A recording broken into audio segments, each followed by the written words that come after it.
Mana bugun bemor bizaga kuchli bel og'rig'i bilan shikoyat qilib keldi. Biz MRT qilganimizda MRTsida bel umurtqasi L3 sohasida agressivniy gemangioma aniqlandi. Mana MRTni ko'rganimizda L3 sohasida kattagina agressivniy gemangioma borligini ko'rib turishingiz mumkin. Biz bemorga operatsiyani taklif qildik. Bemor operatsiyaga rozi bo'ldi. Bugun o'ziga operatsiya qilamiz va uyga javob beramiz. Operatsiya hech qanday xavfsiz hisoblanadi, ya'ni kam invaziv hisoblanadi. Mana bu rasmga qarab tursangiz agar, biz bitta igna orqali umurtqa tanasining ichiga kirib, o'sha gemangiomani ichiga suyak sement yuboramiz. Buni oti vertebroplastika deydi.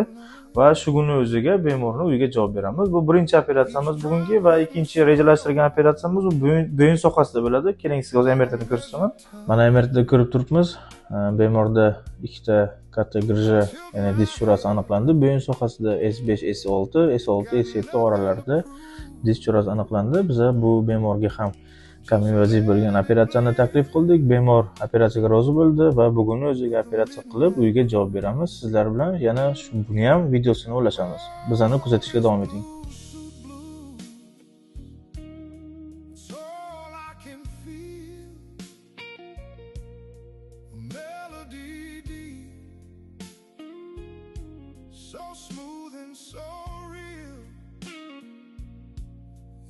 Mana aytib o'tganimizdek, ya'ni MRTni ko'rsatgan bemorimiz bo'yin sohasidagi diz churasi bilan ajal chekib kelganlar bizani klinikamizga.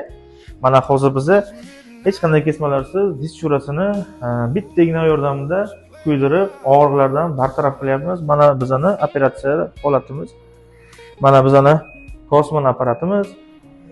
Mana igna ulab qo'yganimiz. Ya'ni bu apparat, Kosmon apparati hamma vazifani o'zi bajaradi. Faqat biz EOB navigatsiya orqali ignani to'g'ri yo'naltirsak bo'ldi bas. Atigi 5 minut vaqt ketadi va siz og'riqdan xalos bo'lasiz.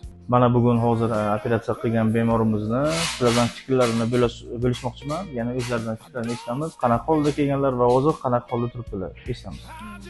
Mana bugun qo'limda, o'ng qo'limga kuchli og'riq bilan mana shu klinikaga keldim.